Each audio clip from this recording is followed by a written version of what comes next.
Hello everyone, welcome back to my channel. And ఈరోజు వచ్చేసి పొట్టు మినపప్పుతో కర్రీ ఎలా చేయాలో చూపిస్తాను. ఇది మసాలా కర్రీ.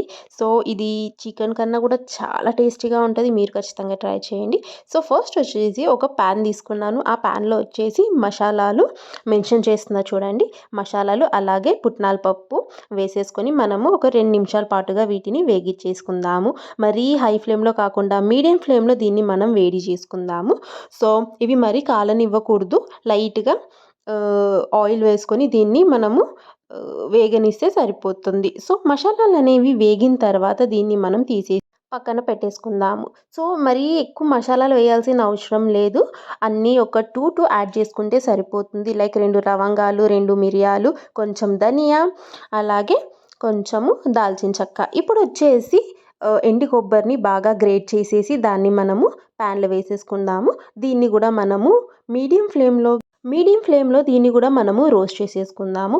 హై ఫ్లేమ్ పెడితే ఏమవుతుందంటే మాడిపోతుంది కదా. సో కర్రీ అంతా మాడిపోయే టేస్ట్ వస్తుంది. కాబట్టి ఇలా గోల్డెన్ బ్రౌన్ కలర్ వచ్చిన తర్వాత దీన్ని కూడా మనం తీసేసుకొని పక్కన పెట్టేసుకుందాము. ఇప్పుడు వచ్చేసి బాగా సన్నగా కట్ చేసుకున్న ఆనియన్స్ తీసుకుందాము. ఇక్కడ వచ్చేసి నేను 4 ఆనియన్స్ అయితే తీసుకున్నాను. ఆనియన్స్ని మరీ సన్నగా కట్ చేయాల్సిన అవసరం లేదు. దీన్ని కొంచెం ఇలా లావుగా కట్ చేసుకున్నా పర్వాలేదు. సో ఆనియన్స్ మనం ప్యాన్ మీద వేసుకున్న తర్వాత దీని మీద అయితే మనము ఒక 1 టేబుల్ స్పూన్ ఆయిల్ వేసేసుకుందాము. ఆయిల్ వేసుకున్న తర్వాత మీడియం ఫ్లేమ్లో ఈ ఆనియన్స్ని అయితే మనము గోల్డెన్ బ్రౌన్ వచ్చేదాకా ఫ్రై చేసుకోవాలి. ఒకసారి అది గోల్డెన్ బ్రౌన్ కలర్ వచ్చిన తర్వాత దీంట్లోకి అయితే మనము అల్లం వెల్లుల్లి యాడ్ చేస్తాము. పేస్ట్ కాదు, అల్లము కొంచెం తీసుకొని దాన్ని సన్నగా పీసెస్గా కట్ చేసుకోవాలి. అలాగే వెల్లుల్లి కూడా తీసుకొని దాన్ని పీసెస్గా కానీ అలాగే క్లోజ్గా కానీ వేసేసుకొని దీన్ని కూడా మనము ఒక 2 నిమిషాల పాటుగా లో ఫ్లేమ్లో పెట్టుకొని ఆనియన్స్తో పాటు దీన్ని కూడా వేగనివ్వాలి. లేదంటే మిక్సీ కొట్టేటప్పుడు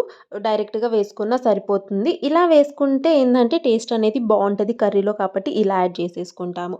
ఒక్కసారి ఆనియన్స్ కూడా బాగా మగ్గిన తర్వాత దీన్ని మనము ఒక ప్లేట్లోకి తీసుకొని పక్కన పెట్టేసుకుందాము.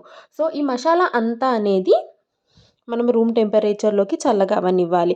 ఇప్పుడు వచ్చేసి ఆనియన్స్ని మనం తీసేసుకొని ఒక ప్లేట్లోకి పక్కన పెట్టేసుకుందాము. ఆనియన్స్ అనేవి మరీ మగ్గాల్సిన అవసరం లేదు. ఇలా గోల్డెన్ బ్రౌన్ కలర్ వస్తే సరిపోతుంది.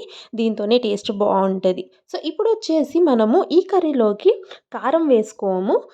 పచ్చిమిర్చితోని ఈ మసాలా అనేది మనము మిక్సీ చేసుకుంటాం కాబట్టి నీట్గా కడుక్కున్న పచ్చిమిర్చి అయితే తీసుకోండి. మీకు కారంగా ఉండాలి కర్రీ అంటే కొంచెం ఎక్కువ పచ్చిమిర్చి తీసుకోండి. లేదు మీరు మైల్డ్ స్పైస్ తింటారంటే మాత్రం కొంచెం తక్కువగా తీసుకున్నా సరిపోతుంది. సో మేమైతే కొంచెం స్పైసీగా తింటాం కాబట్టి నేనైతే కొంచెం ఎక్కువ పచ్చిమిర్చిలు అయితే తీసుకున్నాను. ఇవి మరీ అంత స్పైసీ కాదు కాబట్టి వీటి పైన కూడా కొంచెం ఆయిల్ వేసేసుకొని దీన్ని మనము రోస్ట్ చేసేసుకుంటాము ప్యాన్ పైన.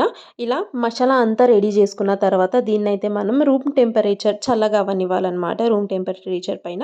సో చల్లగా అయిన తర్వాత దీన్ని మనము మిక్సీ చేసేసుకుందాము. మిక్సీ జార్లోకి మసాలా అంతా వేసేసుకుందాము.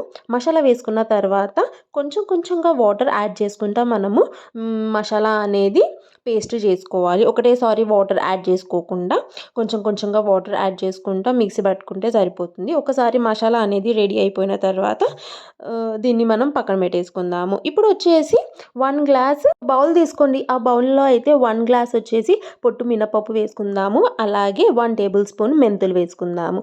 మెంతులు ఈ కర్రీలోకి అస్సలు చేదనిపించవు కాబట్టి మీరు భయపడకుండా వేసేసుకోండి. సో మెంతులు వేసుకున్న తర్వాత దీన్ని బాగా కలిపేసి 1 గ్లాస్ వాటర్ వేసి దీన్ని ఒక 10 మినిట్స్ మనం నానబెడితే సరిపోతుంది. ఇది మరి ఎక్కువగా నానాల్సిన అవసరం లేదు, ఎందుకంటే మనము కుక్కర్లో వేసి దీన్ని విజిల్ ఇస్తాం కాబట్టి. సో ఇది ఊరికే ఉడికిపోతుంది. సో ఇప్పుడు వచ్చేసి 10 మినిట్స్ నానిన తర్వాత ఒక కుక్కర్ తీసుకోండి. అందులోకి 1 గ్లాస్ వాటర్ వేసుకోండి. నానబెట్టుకున్న పొట్టు మినప్పప్పు అలాగే మెంతుల్ని కూడా ఇందులోకి మనము నీట్గా కడుక్కొని వేసేసుకుందాము. అలా వేసిన తర్వాత దీన్ని మనం ఒక 2 విజిల్స్ రానిస్తే సరిపోతుంది. మరి ఎక్కువ విజిల్స్ రానివ్వద్దు. ఎక్కువ విజిల్స్ రానిస్తే ఏంటంటే పప్పు అనేది ముద్దయిపోతుంది అండ్ కర్రీలోకి అసలు బాగోదు. సో ఒక 2 విజిల్స్ వస్తే సరిపోతుంది. సో ఇక్కడ వచ్చేసి మన పప్పు అనేది రెడీ అయిపోయింది. చూసారా ఎంత చక్కగా ఉడికిపోయిందో. ఇలా ఉడికిన తర్వాత దీన్ని మనం ఇంకా వెంటనే కర్రీ వేసేసుకుందాము. సో కర్రీ కోసం ఫస్ట్ అయితే మనము గ్యాస్ పైన ఒక కళాయి పెట్టుకుందాము. పెద్ద కళాయిలోకి వచ్చేసి నేను 3 టేబుల్ స్పూన్ ఆయిల్ అయితే వేసుకున్నాను. ఆయిల్ వేసుకున్న తర్వాత ఇందులోకి మనము ఆయిల్ అనేది బాగా హీట్ అవ్వనివ్వాలి. మీడియం ఫ్లేమ్‌లో పెట్టుకోండి గ్యాస్. సో, ఆయిల్ అనేది ఒక్కసారి హీట్ అయిన తర్వాత ఇందులోకైతే మనము మసాలా అనేది మొత్తం వేసేసుకొని బాగా వేగనివ్వాలి. మసాలా అనేది ప్రాపర్‌గా వేగడానికి ఒక 3-4 మినిట్స్ అయితే ఖచ్చితంగా పడుతుంది. లో ఫ్లేమ్‌లో పెట్టుకొని మరీ హై ఫ్లేమ్‌లో పెట్టారంటే ఆ మసాలా అంతా కాలిపోతుంది.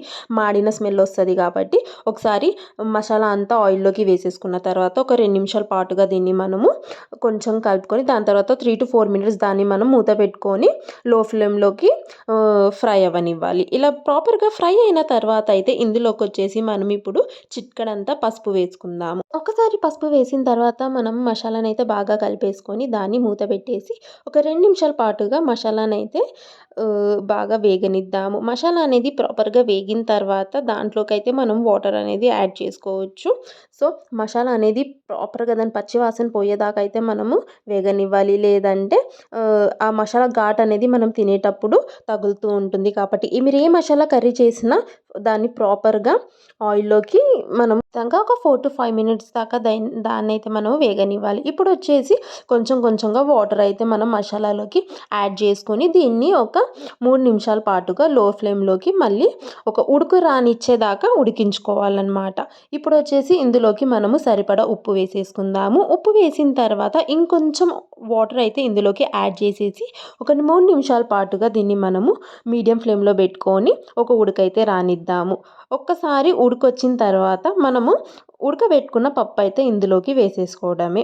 అంతే, చాలా సింపుల్ కర్రీ. ఇప్పుడొచ్చేసి మన కర్రీకి ఒక మంచి ఉడకనేది వచ్చేసింది కదా! ఇప్పుడొచ్చేసి ఇందులోకి మనము ఉడికించుకున్న పప్పు అయితే వేసేసుకుందాము.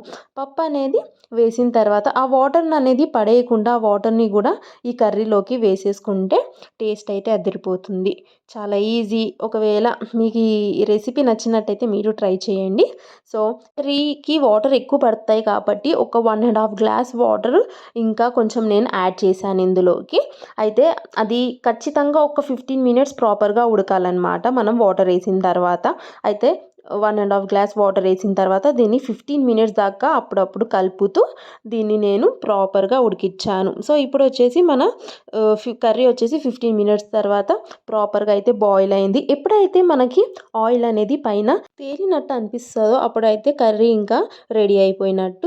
సో, ఒక 15 మినిట్స్ తర్వాత ఆయిల్ చూసారా కర్రీ పైకి ఇలా తేలుతుంది. ఇంకా మన కర్రీ వచ్చేసి రెడీ అయిపోయినట్టు. దీన్ని మీరు చపాతీలోకి తినొచ్చు, రైస్‌లోకి తినొచ్చు.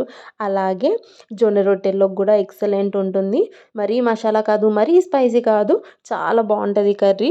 చికెన్‌కి కాంపిటీషన్ ఇచ్చే అంత రేంజ్‌లో ఉంటది. సో, మీరు ఖచ్చితంగా ట్రై చేయండి. అండ్ మీకు ఈ వీడియో నచ్చినట్టయితే లైక్ చేయండి, షేర్ చేయండి అండ్ సబ్స్క్రైబ్ చేయండి. చాలా ఈజీ, చాలా సింపుల్ యట్ చాలా tasty. So, till then bye.